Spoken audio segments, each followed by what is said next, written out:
for that.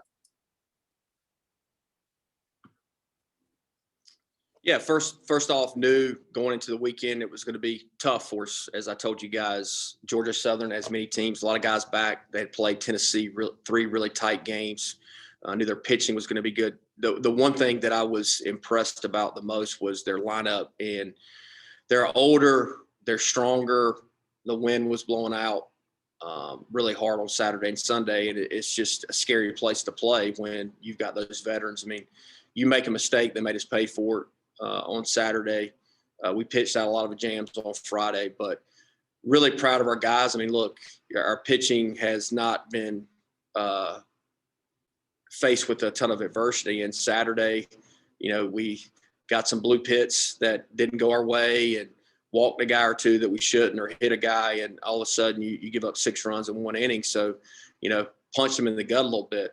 And I thought the way Carson Wisenhunt responded and the bullpen responded yesterday, and the way our guys showed up after the Hoover and Norby collision, Hoover being out, I really was super proud of our guys. And, I tweeted it out, and to be honest with you, I feel bad about saying that. I didn't know it was Coach DeClaire's birthday until after the game.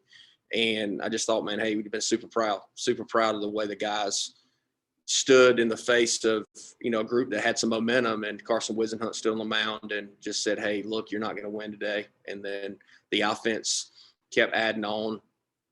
And Gavin got out there, did a great job. And, of course, it's never as easy as you think it's going to be. But A.J. Wilson been able to get out, who I called McWhorter, however you say his name, Babe Ruth at the end of the series. We couldn't get him out. But Gavin struck him out and A.J. struck him out. So we got him the last 2 times, which were critical. Okay, we'll open up the questions for Coach. Coach, I know you tweeted out something about Lane earlier, but can you provide, just an update and audio? Yeah, look, look, I'm not a doctor, but he definitely had a concussion. It was not pretty, out there. I hear from people that they really show the play, but they showed a lot of blood. And, when we first got out there, Lane was coherent when I got out there. He took a knee to the face, Norby's knee hit him in the face, and Coach Palumbo said it's like a UCF fighter trying to knee somebody to the face. Obviously, Norby wasn't trying to do it intentionally. And 2 kids playing hard, man, that's the game of baseball. And it's unfortunate, but Lane Hoover is as tough of what as I've ever coached. And my mom actually stayed back in the hotel room with him yesterday when everybody was at the game, just to check on him every 30 minutes. And, he wanted to play yesterday. The guy can't even see straight, and he wanted to play yesterday. And that just tells you what type of competitor he is and how much he cares about the team. That was the thing that's the most. But we're going to be fine, and it's going to give other guys more opportunities, as with the pitchers. When Gavin has been down, now Spivey's got that blister that is kind of day to day. I mean, a lot of guys are getting different opportunities. It's going to be good for us down the road. And we always know that we're going to be faced with some adversity, and we've been handled team. And we talked about this in the preseason, that we don't have bench players. We just have starters that just are not starting the game. And I think Riley Johnson did a really good job filling in for him yesterday. And I think everybody else around him picked up the slack.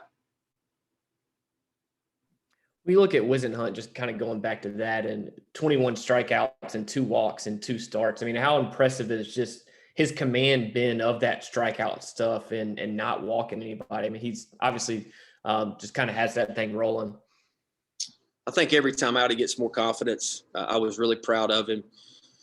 Look, when you're on the road, you just don't get calls. And right before that bunt play, I really thought he threw a pitch that was right down the middle, and the guy, of course, balled it. We go to 2-0, I think, and then the guy pops it up. And of course, he didn't do that. He didn't do that intentionally. He lost it in the sun, but he had the awareness to throw the ball to third base, and then Zach had the awareness to throw it to second. So the game repays you, as the game repaid us on Saturday with blue pits, because we put 11 guys on free on Friday night and just pitched out of jam. So the game knows. We always said that. Coach Deitch says it to the pitcher. The game knows. So if you're not going about your business the right way, the game knows, and it'll show up at some point in time.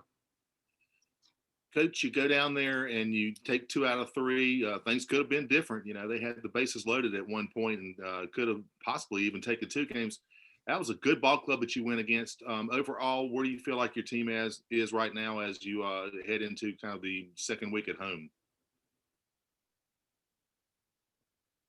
Yeah, they could have swept us. They could have taken two. We could have swept them if, we don't, Cooch gets the first two outs in the fifth inning on 6 pitches, and next guy gets a base hit and he hits a guy that on a 3-2 changeup. So we could have swept them as well. So a lot of ifs in this world. I'm not trying to be smart, but that's the way that the game is, and you got to go win the game, especially on the road. And we won the game on Friday night, and what Matt Bridges did, you can't draw that up. And I was just telling Colby Bortles, our director of baseball operations, who played with me or played for me at Ole Miss, that looking back on it's really special, man. Like a guy, 6-year guy coming out there, bases loaded, no outs, and striking out the side, going back out, gave up a run.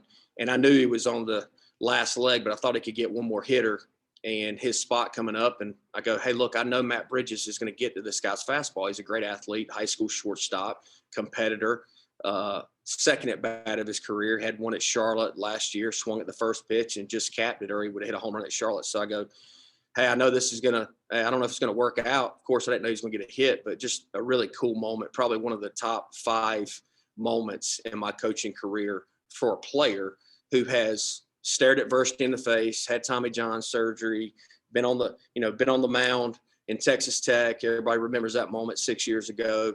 Then Tommy John, then, not really pitching great at times. And to be back here for a 6th year, just a really cool moment. So happy for him.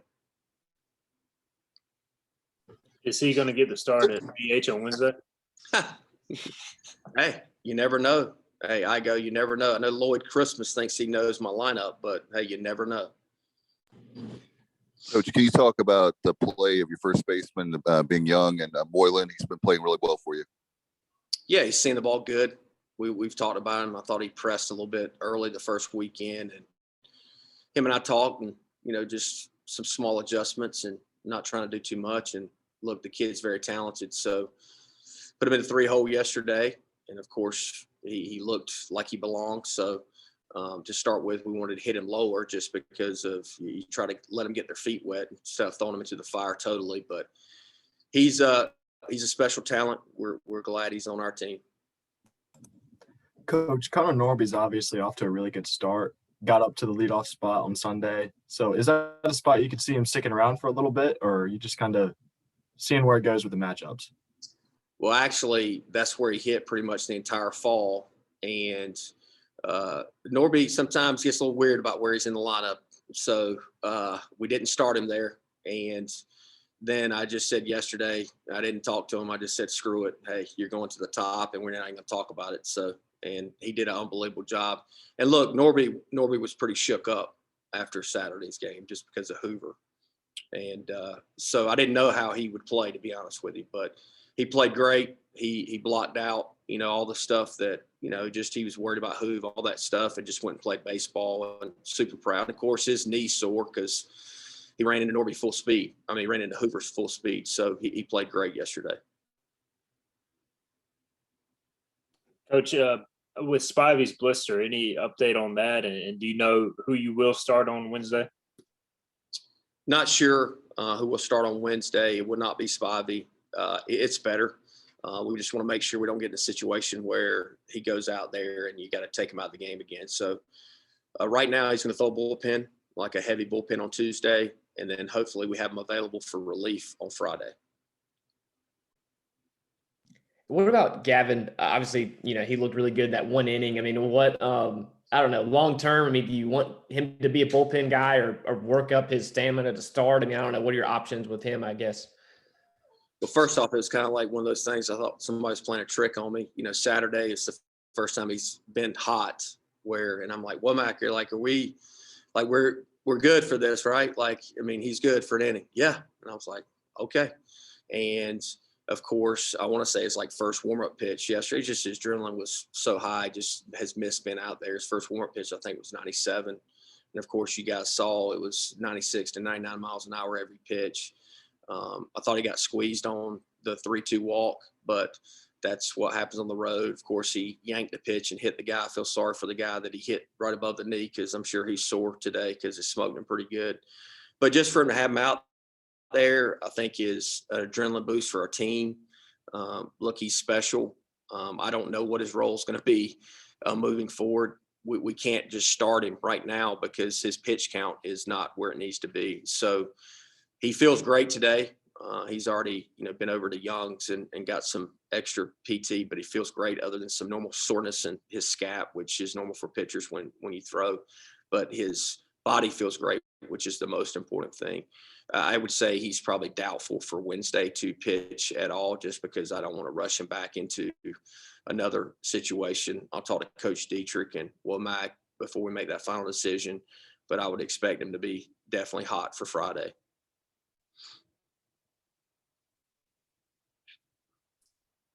Okay, we got anything else for Coach? I go, give it to me, man. I know you're sitting over there on your seat, man. You're waiting for it. Go ahead. So everybody else can, Well, I don't have anything other than I predicted Agnos's first home run. So Did you really? Yeah, called in the pregame with Jonathan. So I'm proud of that. Yeah. Well, let's go ahead and give this for everybody else, that the rotation will be the exact same way it was this past weekend coming this weekend. And Carson Wisenhunt has pitched great. I do not think Tyler Smith and Cooch have pitched. Cooch pitched great, but I think Smitty, he hasn't pitched as good as we have seen him pitch in the preseason yet. I thought he didn't have his best command, obviously, on Friday night, but just handled it, maneuvered through it. Of course, we had to go to the bullpen earlier than we wanted to, but those guys have been in the fire for a long time. Carson's continued to get his confidence, and we couldn't move him up this weekend, even if we wanted to, with the pitch count that he had. And, his back tightened up on that pitch he threw at the last batter he faced. And, of course, he wanted to stay out there. He wouldn't let me take him out the game. But it's a little bit tight today, so we'll get him some treatment this week and get him ready to go for Sunday. Okay, Coach, thank you for your time today. Thank you, guys. All right, talk to you soon, Coach. See you guys.